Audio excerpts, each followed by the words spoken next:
On today's episode of Thriving in Construction, the podcast, joins us a special guest, Emilio Criado, my business partner, who after being successful in the field is now Vice President at Lunacon Construction Group. Emilio started off his career as a construction laborer over 40 years ago, growing into a thriving superintendent for multi-million-dollar projects. Through all of the hardship, blood, sweat, tears, relationships, and connections, Emilio Criado has been an inspiration for many people. Today, he will dive deep into what his journey has been like, what it takes to become a VP of a company, and how he has inspired and empowered men and women in the construction industry. Please help me welcome Emilio Criado.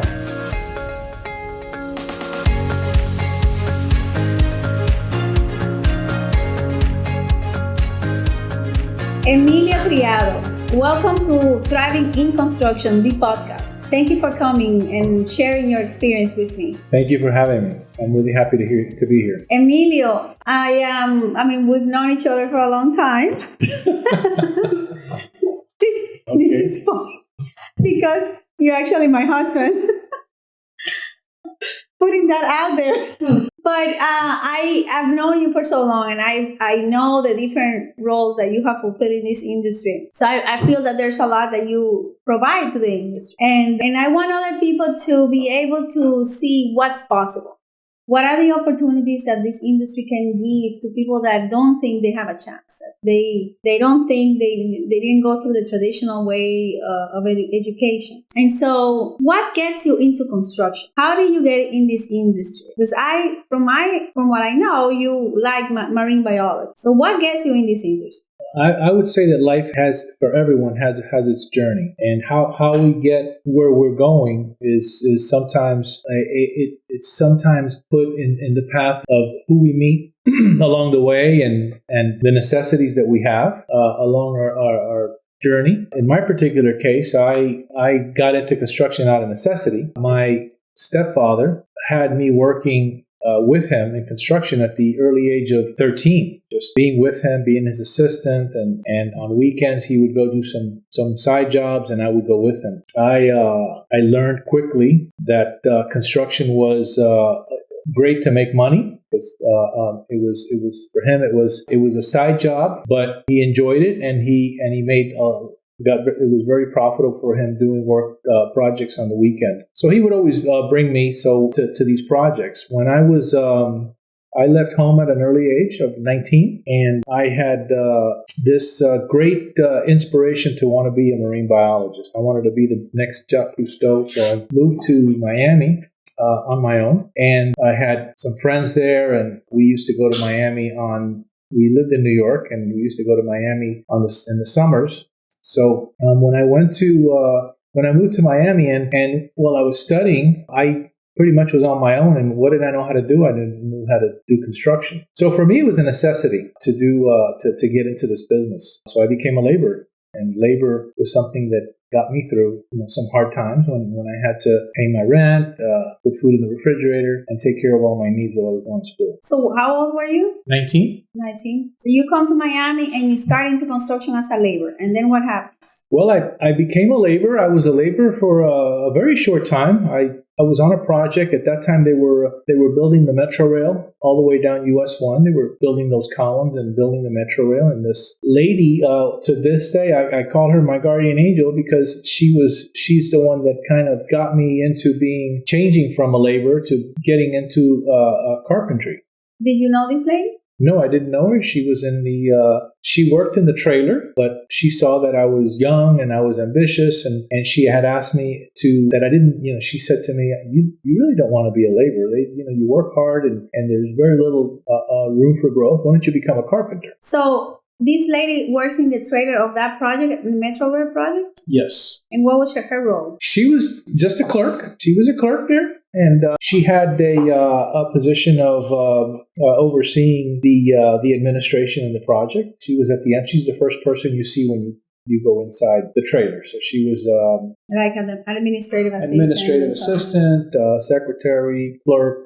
She dealt with the drawings. And she, one day while I was talking to her, I came to drop something off. She said to me, well, call this number and talk to this gentleman. And it turned out that gentleman was the president of the apprenticeship program for the carpentry union in South Florida. And I called him and I went and met the gentleman. He told me about the apprenticeship program and that it was a 4-year program and that it would be while I was working, I would have to go twice a week to class at night. So I was going to the regular university and I was also going to carpentry school and then working during the day. So it was a big sacrifice for me, but it was well worth it.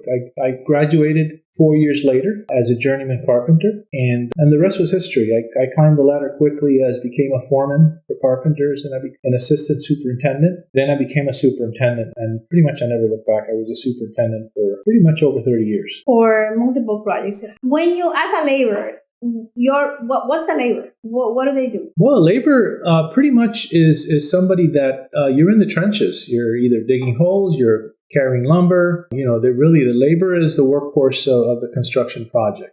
It's one of the toughest roles out there. Definitely a necessity to every project. The laborer is the grunt. It's the one that works, very hard to get the projects completed. You can't finish a job without a laborer. They're just as important and integral as everybody else. How much value do we give on regular basis to the labor, to the workforce, to that workforce? How much do we cater to them? How much value does the industry give to labor? Well, things have changed a bit. But in those days, laborers, in the days when I was a laborer, you didn't get much respect. You were hired and you were fired, and it was like nothing. Whoever was hiring you, you were only a resource. So if the job was going to end, there was no type of commitment to or kind of loyalty to send you to another project. Pretty much they just let you go, and when another job came along, they would hire whoever was standing at the front gate of the project or whoever was sent by the labor union. In those days, there were labor unions as well. So you go from labor to carpenter. So what's the role of a carpenter and then the role of a foreman? Well, a carpenter is, again, I was fortunate enough to be in the union. So you have different carpenters that do different things. I was assigned a portion of, form work. So I did form work for quite a while. And then I was very fortunate that I was put with people that had to deal with drawings. And my exposure to the drawings, my exposure to plans, and the fact that I was going to school helped me to understand drawings early in my career as a carpenter. And the companies that I worked for quickly saw that I understood the language of construction. And therefore that opened up doors for me where I became either a foreman, to answer your question, a foreman is pretty much a carpenter that is overseeing a large crew of carpenters. So a foreman can be overseeing, anywhere from 5 to 10 to 20 carpenters underneath him, and he would get orders from the assistant superintendent on the project of work, during the construction process of where they wanted you to go. So what was the most dangerous thing you experienced in a construction job site? Back in the days, and I'm trying to compare OSHA safety now to safety when you started. What's the difference in terms of how we take on safety in a project now as to what it was when you started? When I started in the 80s, and the OSHA didn't really exist. It existed, but it wasn't as powerful. You would, as they are today, or as much of a guideline as they are today, I should say. In those days, you can walk an I-beam. You could, and I walked many of I-beams, not being tied off. It was I-beams at what elevation? 700, 800 feet up in the air. Which is how many stories? Over 50 stories. And I would walk I-beams, no tie off. This was part of our job to go up there. My job was at that time on that particular project, I worked as a layout man for an engineering crew they would have a carpenter on staff, and my job was to climb the the building, the structural steel as it was going up, and mark it for some engineers to make sure that the building was being installed perfectly plumb. Again, my knowledge of the drawings, of the plans, gave me that position, and they were they quickly understood, saw that I had knowledge of the drawings. And that was my exposure. Like I said, people are your path and your journey will take you through different roles in your business, whatever role you have. It's up to you to take full advantage of everything that is presented, so that you can grow in each sector as you're being introduced to all these different roles in your trade. Did you see any dangerous situations? Did you see anyone hurt themselves because we didn't have the proper tie-ups, or safety was not taken into consideration the way it is today? Yes. I saw many of accidents that luckily nobody got killed, but it was very easily somebody could have been killed. But I did see some people get killed in the industry. Accidents where things fell on top of people, and they didn't die at that moment, but they died in the waiting room at the emergency room to find out that that person was waiting to get taken care of, and just got a blood clot and passed away. And then there's many of injuries with a saw, where people accidentally cut part of their leg with the saw, fingers, people getting electrocuted while they were working. Luckily, nobody died, but it was big shocks. I also saw that there were many accidents as far as stepping on nails, broken foot, broken feet while they were walking in areas that weren't very stable. So it was a variety, but we did have some deaths. I do have friends that I knew in the industry that are no longer with us because of the dangerous business of construction. Is it still that dangerous? I believe it's better now, because there's a lot of reporting, and a lot of the owners, because of the liability, it's all turned around and made owners realize that it's better to have somebody on board that is overseeing a safety program than it is to have an accident, get bad publicity, lawsuits. At the end, I believe it's all about money. If it weren't for lawyers, or if it wasn't for people that sue construction companies because of an accident or a death, I believe that it would just be as bad. So I believe that the fact that the accountability that there is out there, right? The liability. There's a liability issue, and the liability has driven the OSHA to be more stringent. But yes, it is more stringent. I believe we still have a long way to go, and I believe there's a lot of training that needs to be done still, because you have these smaller companies that working residential, the companies that are working fly-by-nights, they have no training whatsoever. And it's unfortunate that the person that's coming in here from another country that has never understand a program such as OSHA gets introduced to the business, and some of them have accidents early in their career. Emilio, when you were back then, and this is 40 years ago? Over 40 years ago, yes. So 40 years ago, how many women did you see in the industry or in the field? Very few.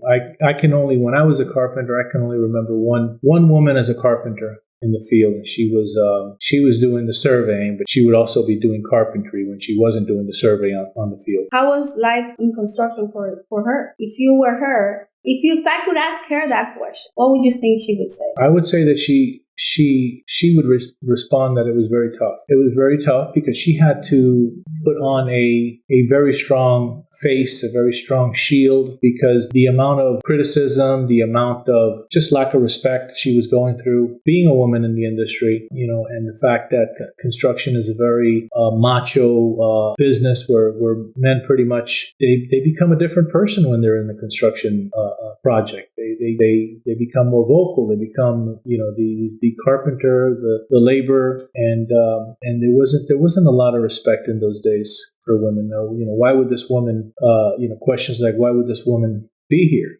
Why couldn't she be a housewife? Or why couldn't she be doing another role somewhere else? Why would she be out here, working and sweating and carrying on in this business? Who would say that? These are comments? These are comments of the people that were. Yeah, I remember these are things that were said during the people that were on the project. It was just a lack of respect, lack of understanding that the woman was qualified. So she became very withdrawn, cold. She didn't bond with anybody because it appears that she probably had been hurt before. So she went there, she put in her 8 hours and went home. Very, very little interaction with anybody. And she was looked at as something, an oddball in the business. How is it today? What do you see today that is different from when you were there with regards to the number of women that you see and the role that they have and the respect that they receive? Well, definitely. Construction businesses has changed. There's more women fulfilling roles in the field than ever before. And I think the fact that, we at the same time, there's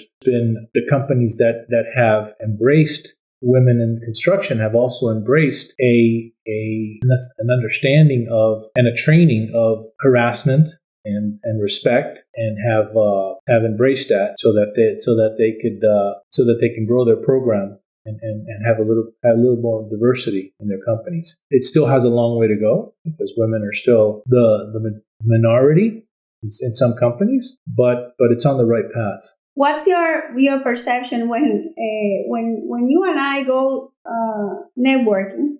And we've gone networking in these events that we go to in federal world. There are women, but many are in the sales area, the marketing area. What's your take? We talk to somebody, and when we're talking with a group of men, why do you think they direct the conversation to you 99.99% of the time? I mean, I have my own perspective, but what do you think that happens? Because you tend to say, Emilio tends to say, oh, he realizes that, and he tends to introduce. So why do you think when we're in these networking events, people tend to gravitate to you? And I know people are more comfortable with people that look like them. So that's kind of a natural thing that we all do as humans. But why do you think that happens? Well, I don't believe that in this industry has caught up yet with 100% with women, entering this field. So I think there's still men and companies out there that still feel uncomfortable talking to a woman about construction, whether it's a technical question or whether it's a business question. And I would say, 9 times out of 10, if you introduce them to a company and there's a man and a woman, most of the men will, from the other side, will go ahead and approach the man, talking to the man and thinking that the woman, it's either his assistant and doesn't have the capabilities of being in the leadership role. It still has a long way to go. This has been the norm for quite some time, where companies don't have a woman in a leadership role in the construction industry. But it's getting better. Good. What do you think you can do as an influencer in this industry to keep introducing you as the president of the company? But why? So let me ask you something. Being able to have a balance between work and the construction and being a father and a husband, how does that, how have you been able to, is that when I remember when I met you, we were in a project and we were participating in this job. I was single and I was very surprised on how you, who was one of the top superintendents for this company, very respected, you would, at 5 o'clock, you would take off to take your kids to piano lessons or to wherever they had to do. And I was there, where I stayed there. And so I just couldn't believe it. And so why, you still did your job and you still did the outcomes that were required. But this decision, right, not to let work be only the driving force. How do you, what got you that? How do you get this desire and this drive to make them a priority when you had your job that you also wanted to, you were also competing for better projects and more opportunities? Well, when I worked for the companies that I worked for before, I worked in my own company. I gave it my all. So I was always giving it 110%. I knew that if I gave it 110%, that the owners would appreciate that, I was a large value, a large part of that company, and a large value to that company. So deep down inside, I felt that they would not mind that I took care of and put my family as a priority. And if you give it your all and you're spending more time with the company that you're working for than you are at home, it should be understood that the priorities in life, which are family first, or I should say God first, family second, and you put these priorities in order when you work, give it your all with any company. And I just let them realize how important my role as a father was. And I pretty much, although I had I grew up with a stepfather. My mother and father divorced when I was very young. I didn't have an excellent relationship with my stepfather, but I knew, and I always craved that, but I knew how important it was for me to give that relationship to my two boys as I was raising, and then nothing was going to stand in the way. And if an employer didn't appreciate that, how important it was for me to spend time with my family after I've given 10 hours of my day, then it wasn't the right place for me. Why do you think there's so much suffering in construction? Why do you think there's so many people that gravitate into alcohol and drug abuse in this industry? They finish the job. I've seen it. I've seen people with a beer, taking on the beer right after. Why do you think people tend to cope with alcohol for stress reduction, I guess? Why? Or if that's been the case, have you seen that? You've been in the trenches, so how do you see it from that perspective? I think that society itself has made it acceptable in certain trades to a way of relieving the stresses during the day by going towards alcohol or sometimes even drugs. And I think construction, because of the large array of people that are involved, I mean, anybody can start a job as a laborer and get in the business. It's almost when I was in the business, it was almost acceptable that at the end of the day you could go get a beer or go get drunk, and it was because construction was considered a macho thing. It was considered a thing for men. You worked hard all day, you deserve a beer, but it was, in many cases, it was taken overboard. It was gone beyond. There were people that did drugs. A lot of the stresses were the fact that we had to meet a certain deadline by the end of the day. Deadlines weren't just a weekly occurrence; it was a daily occurrence, and sometimes an hourly occurrence. When you're in the business of construction, you have certain goals to meet. You have to get this floor decked out and ready for concrete, by the end of the day, or you have to move all this material from point A to point B within the next 2 hours. And in this business, that stress, if you don't do it, you can get fired. So this business has a lot of stresses. It still has it in many cases with many companies. It has stresses that if you don't meet deadlines, you're not going to be employed there anymore. So that up and down is no different than jobs that have other stresses. The fact that you're always having to meet deadlines causes a lot of stress in anybody's, and it's a roller coaster. So in those days, it was accepted that you can, at the end of the day, you can go out and have several beers and get drunk and then do it again the next day. And that sometimes led to alcoholism. It sometimes led to drug abuse. One thing that I have learned is that, and I've done some study on philosophy and ancient wisdom, I guess, if you want to call it. But suffering, an academy from India, O&O Academy, I had a philosophy class with them, and they say that there's two ways to live, either in a suffering state or in a state of no suffering. Do you think there's suffering in construction? Do you think that inability to, and suffering comes from disconnection, not being able to share your emotions, share with someone. Do you think it's possible that the macho-driven mentality is, I'm a macho, I can, I'm a tough guy. Does that prevent men to voice when they have the need for something? Or can you speak about that? I mean, in your experience. Absolutely. I believe that because of the business the way it is, men seem to put a shield or a face or a mask, and it's you can't penetrate most people in this industry because they have to be on the defensive most of the time.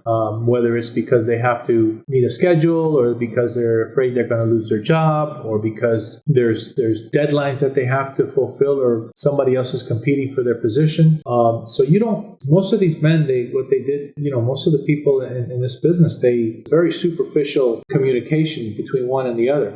Little by little it's changing. More and more people are, the ones that are showing their vulnerability are the ones that are where the companies seem to be growing the most. But still, you still have some companies that, that because of the way they operate, and this has to start at the top, where companies large organizations need to understand their employees, and that they are human, and that they have to bring humanity to their business to get the best out of the employee.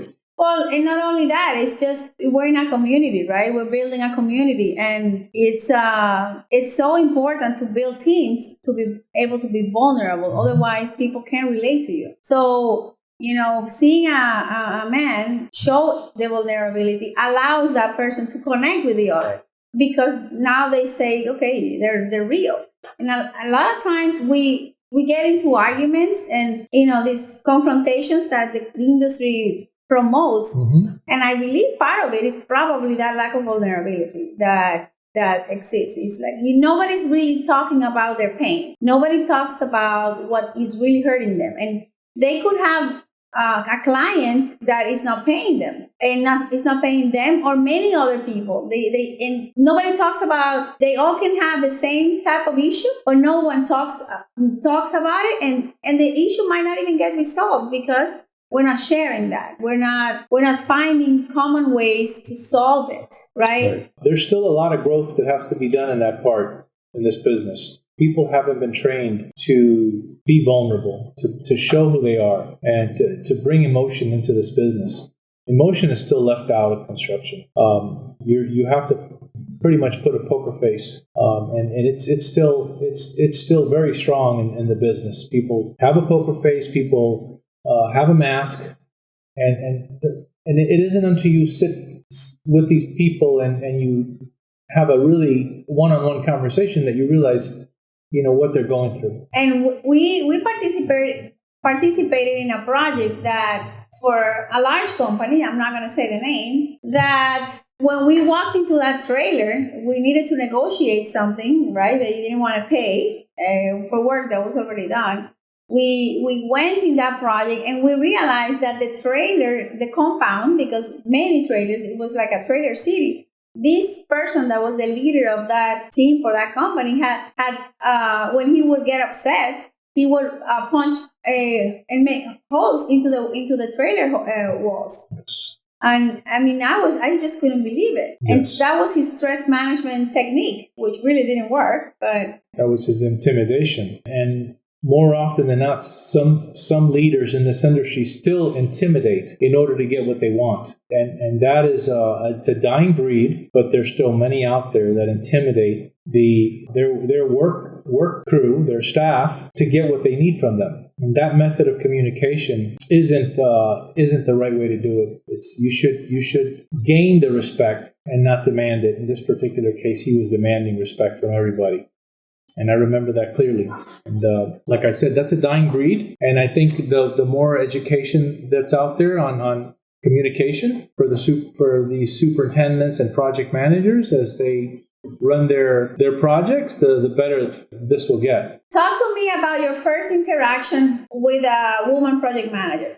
You're the superintendent, and the superintendent has a super important role in a project, because they really manage the production in the field. And in construction, we know that it is only when the work is done that a company can claim revenue. In other words, you can bill for something, and only when the cost is acknowledged accounting-wise, you can say, okay, this revenue now belongs to me, and I've done this work. and I've earned it. So production is super important. It's pivotal in construction. I want to talk about your first interaction with a woman in a project, and I also want you to tell the audience what are the 3 or 5 important things to really be successful in a project from the beginning to the end in terms of production. Okay. The fact that I came from construction when it was there weren't any women involved. My first interaction with a woman project manager, I was skeptical if this was going to work, and I was because I had never worked with a woman before, specifically somebody who knew the business or knew the trade. So it took some time for me to build that trust, knowing that she knew the business. So I asked questions and she asked questions, and I believe that we both grew. I grew about understanding that she was qualified, and she grew understanding that she was going to get my trust in building the project. So she had to earn your trust. She had to earn my trust, and because she was breaking into an industry that was run by men. So did she have to prove it over and over again? Was it hard to prove that she knew what she was doing? Well, she had to answer some very strong questions. Did you put her through the grind? I put her to the grind. I asked her some really questions.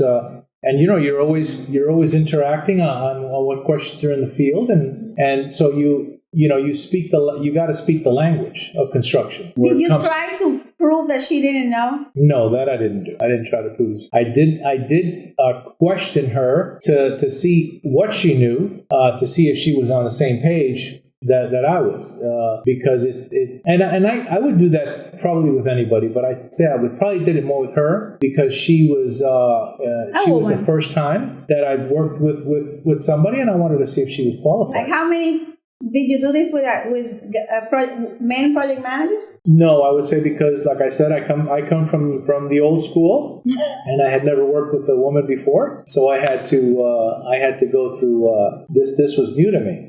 So after that, I learned to accept that a little bit better and understood that this industry could handle, women project managers, and then they could run the job successfully. So why do you think my father, there was another question I asked you, right? Yes, I was getting there. Sorry. And I was interrupted.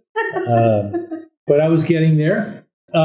You asked about what were the 4 or 5 things that are important in this industry to be successful, correct? Yes, in production, as a superintendent, with that role, because we know this industry has multiple roles, and you could do something very good and in another area discount or not take care of another area, and you're going to have but in the role of superintendent, in the production, in the field, how's your mind, how does your brain think when you're approaching a new project? What do you take in consideration to be successful? I'd say on any project for a great superintendent to be successful and to be in charge of that project, guiding the men or the women to produce, to be able to produce successfully.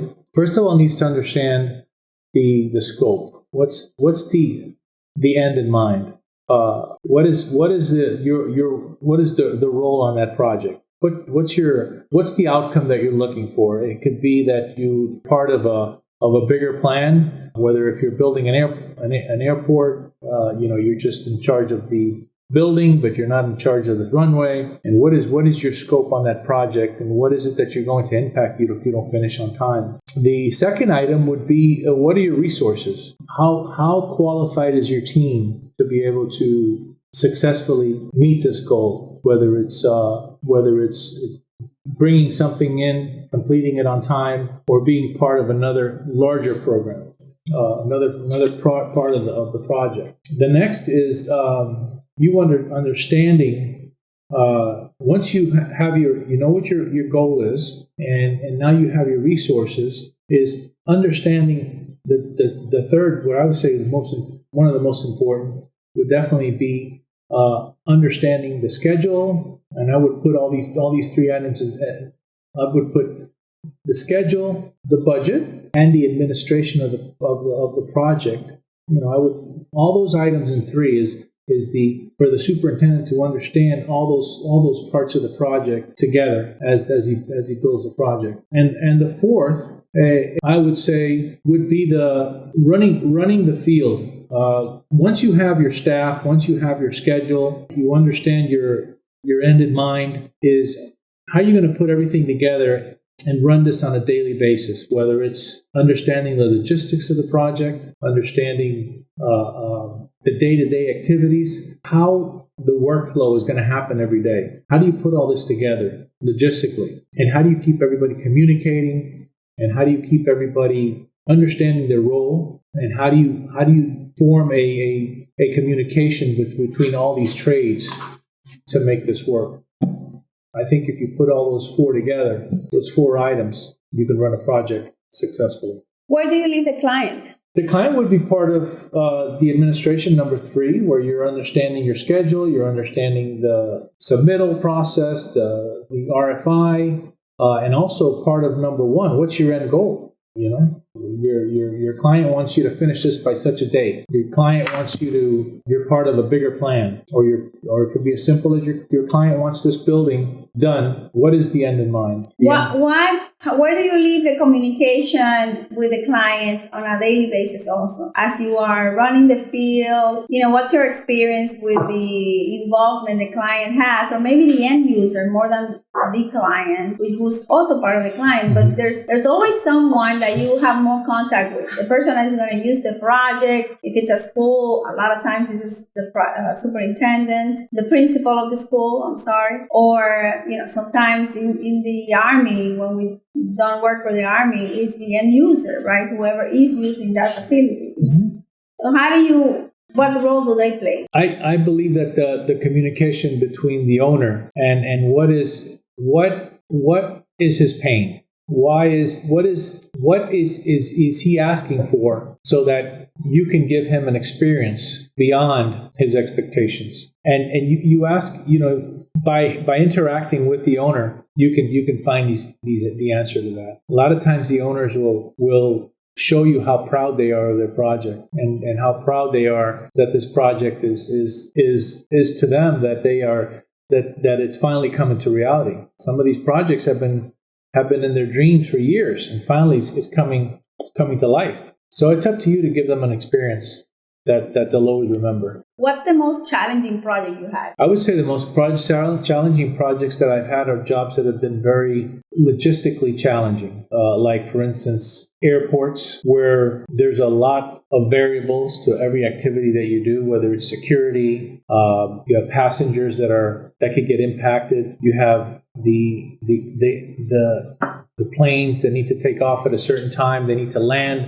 That you can't affect the gates from being there's so many variables to the logistical planning that nothing can be left to chance, that because it can really be disastrous. And now, specifically after 9/11, security becomes such a big issue on some of these projects that you have to take everything into consideration: who you're hiring, their background check. I would say the second most would be the schools, because you have these children that are in school and also in college that they don't know what's going on. It's up to you to make sure that if you're doing a project next to them or around them, that they are the priority. And so again, there's the logistical coordination of everything that comes together for the construction project. Emilio, you are now a principal of Lunacon. Mm-hmm. And but I also know that before, I don't know how long ago, you had another company, a company that was you were a shell contractor. In your journey, you became a superintendent or a foreman or an assistant superintendent. You had a company, and then you went back to working for a company as a superintendent. So when you started that company, how long ago was that? Oh my goodness, this has probably been, I would say maybe 30 years ago, maybe. So within 10 years of being in the construction industry in the labor force, right? You decide to have to be an entrepreneur. You partner with someone, right? But the company did not survive. How many years were you in business? It didn't survive. Their company didn't survive not even 2 years. And a lot of it had to do with us not understanding the process of cash flow. We worked with we were a shell contractor, and we worked with a GC that was not paying us on time. And lack of knowledge in the business and not understanding how important it is to have your cash flow strangled us from being able to keep the ball rolling and keep materials coming in, keep paying payroll. Many nights were spent not paying ourselves and just paying the work staff, but it just got to the point where we didn't have enough funds to continue the company. The money was there, it's just we weren't getting paid. So us not understanding how important it was to get paid and being at the mercy, I think the biggest mistake too is that we put all our eggs in one basket and worked for one large company, and that affected us, because where they held our money on one area, they held our money on all the other projects. So you're saying is you were a very good technical person in the business world, in the finance world, accounting. That was not the strength that you had, and the partner that you had. The focus was not there. So it's important that people that want to have a company understand that it's not only being a technician that is good, that is important. It's good. You have to know your trade and to be good at it. But to be successful, there's more than that. That has to be taken into consideration. Absolutely, and that's why so many companies fail within their first 5 years.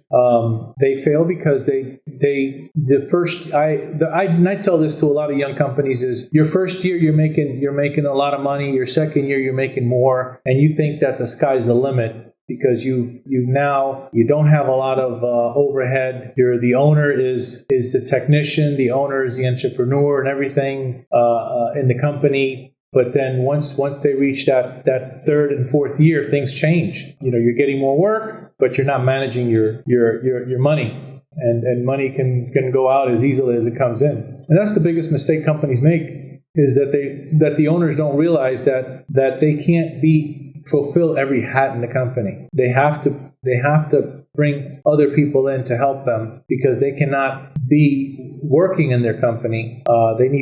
They got to be working on their company. How long did it take you the second time around to understand that, to really embrace that, to work on your business, not in the business? Yeah, I would say it took me at least more than 5 years to figure that out, because we tend to gravitate towards the easy things that we know, which is the technical part. It's easy to build, but to get into numbers, to get into the administrative part, most of us tend to put that in the back burner, and that is a silent killer for any company. Yep. It is cash flow, right? We're in the business of cash flow, managing cash and mitigating risk.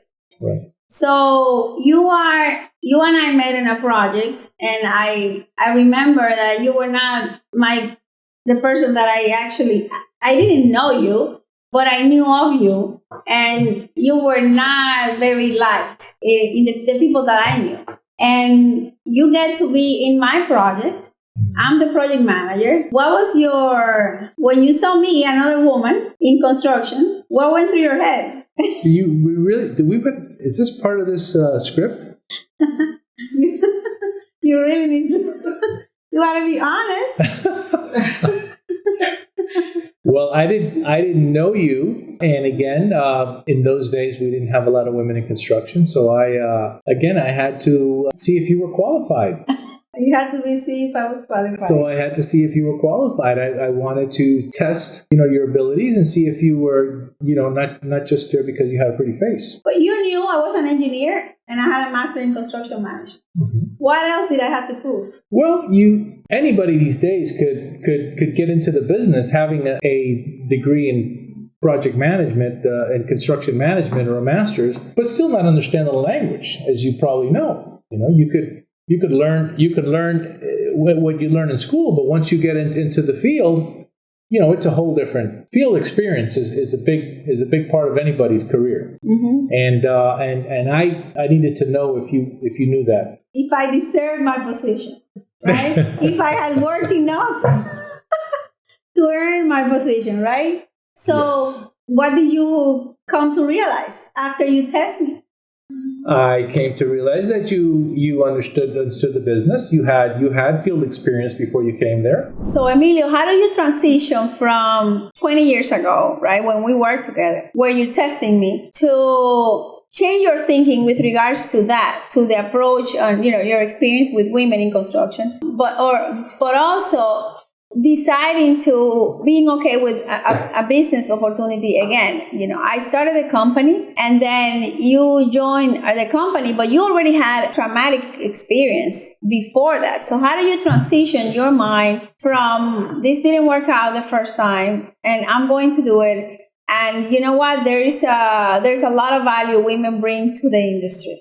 Well, I saw that, that times were changing, and I saw that more and more women were getting in the business, and more women were qualified women having leadership roles. Not only in business and construction, but in other businesses, I had noticed that there were more CEOs that were women. There were more women that were in leadership positions that were running companies. Call it that just an awakening or whatever you may want to. But I believe that for me, I saw the value specifically when I started meeting more project manager women in this business, and I noticed that they cared more about their projects. In some cases, more than the men. They had that motherly instinct to do the right thing, to bond with the owner, to meet the deadlines. And I knew that this was something big for the industry, and I saw that it was good for the industry. But at the same time, the fact that these women were climbing the ladder and also taking care of their family as well. A lot of these women had kids at home, had husbands that worked, and they were able to manage, their personal lives and their business life very well, and still run a successful project. So I saw that this was something different that was happening to the industry, and I somehow blanked out that impression that I had from the past. And started embracing it. And it's paid off. It's paid off because there's still companies out there that don't have women in leadership roles. In the company that we have now, we've embraced that, and we see the diversity of not only the women, but also different nationalities, people from other countries, how important it is to have that blend of talent and the character that it brings to the company. It's something special that gives everybody that feeling of being a part of something great, if I could put it in those words. That's awesome. And what do you attribute the success in the business world this time around for you? What is different besides that? I'm in the company,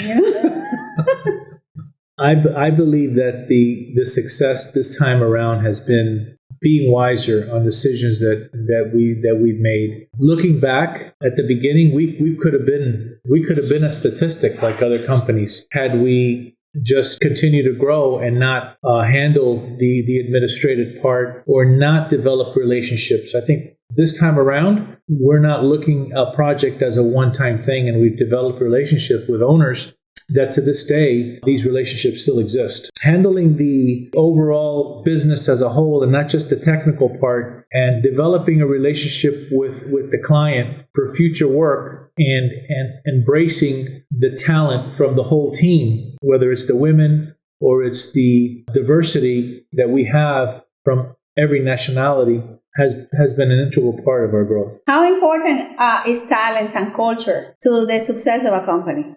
I think talent and culture vital because you're allowing someone else to blend in with the growth of that company, and you're allowing them to bring what they have to offer. It's important to allow people from other nationalities and from other than men, women, to express themselves and be open, and not hold them down from being who they want to be. Let's not think like the boss, but let's think like our own creative minds want us to be. So that's been a very big part of our growth, is allowing other people to talk and giving them that confidence that when they bring out their ideas, they won't be ridiculed.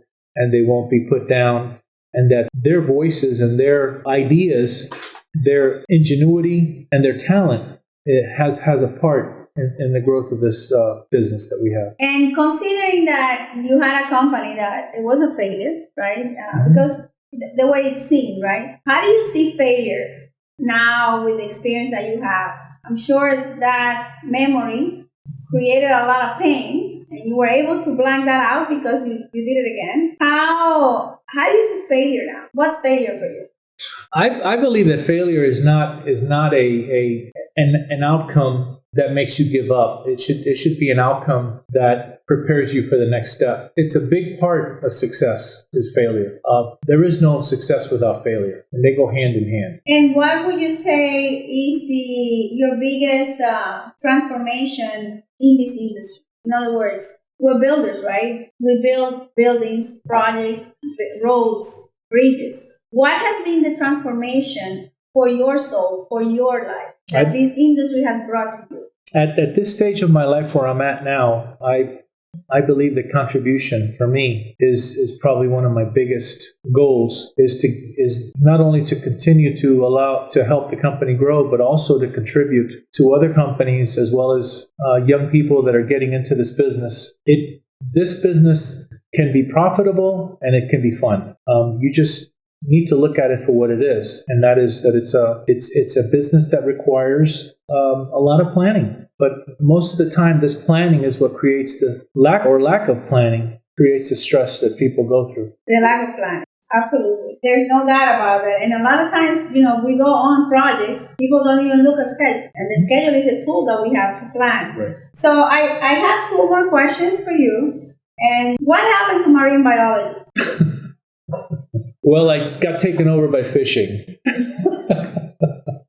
That's about as close as I believe I want to get is to the ocean right now, because I've discovered new fulfillment, and I may not become a marine biologist, but I have discovered that this business allows me to spend time with the family and be in the ocean. So it brings me as close as I can to being a marine biologist. So, in construction, if you want to talk to, one thing I learned very early, if you want to build rapport with someone, because, we might not have many things in common, you can talk about fishing even if you don't know, and now the person will connect. What is it about people here in this business that most of them fish? Do you have an idea? Yes. What is it? I believe that this business, quick way to disconnect is to be in the outdoors. Being in the outdoors disconnects you and allows you to rewind, reboot. And to connect. You disconnect yourself from the world that you see, but you really go to nature to connect. To connect with who you really are. To find moments to be present. To find that presence and stillness within you. And people do it, right? They love it. They cannot live without it. It's the only coping mechanism they have to really feel, that true essence of themselves. But it's done automatically. And I think from knowing you, that's what it really gives. Is that a true? That's true. It's very true. It allows you to be present. It allows you to be not thinking about, tomorrow or yesterday, but that moment. And that's not something that we feel every day. And in that stillness is where we find our divinity, right? I want to ask you one last question. I'm sorry. I know. But this is a favor to me, and I just thought about it, even though, we live together. But you reminded me of my father when he told me construction is not for women. And he died when I was 19. So he was not able to coach me in the industry because he was an engineer. So if you were in his shoes, knowing what you know, what would you say was running through his head when he said that to me? He totally opposed. He was not in agreement for me to study engineering, and I did it anyways, but he was very strong and determined, and he didn't support me at the beginning. Only until I proved with my grades that I could do it. I actually, you reminded me that I went through my first semester and I proved to him, getting a straight A's, in all my classes that I was able to. So I guess I've been proving that I'm capable for a long time. But what do you think went through his head? Because I know he loved me. I think he was trying to protect you. I really do. I think that he knew what you were going to go up against, and in a way, he was trying to protect you from what was ahead by you being an engineer. So, knowing you, you like to take the road less traveled. And if it's not hard, it's not fun. It's not fun. So you took it the wrong way. Okay, thank you, Emilio. I believe that because he wanted to protect you, he thought you were going to fail, and he wanted to protect you from failing. He wanted you to be in a profession that other women were in. And knowing you, who you are, you like, if it isn't hard, it isn't fun. And you decided to pursue the business, not only because you wanted to do that, but you wanted to prove something to your father. And sometimes we spend years and years and years proving something to somebody that is not even around. Yes. So, and we create from somebody calls it a nobody state, from being nobody, feeling that we're not, that we have to prove, right? That's one of the learnings I had with pre-interview. Yep. So, Emilio, thank you so much for sharing your experience. I know there's a lot more to talk about. We'll do that in another episode. We can go deeper into construction. And but I appreciate your time. Thank you for having me. I've really enjoyed this. Thank you for listening to Thriving in Construction, the podcast with Patricia Bonilla. If you enjoyed this episode and you would like to help support the podcast, please share it with others and leave a rating or review on Apple Podcasts, Spotify, or wherever you get your podcast. If you have any suggestions or any related topics you would like us to tackle in our future episodes, feel free to reach Patricia by sending her a message through the website anchor.fm/thrivinginconstruction or find her on LinkedIn. Thanks again, and we'll see you next week here in Thriving in Construction, the podcast.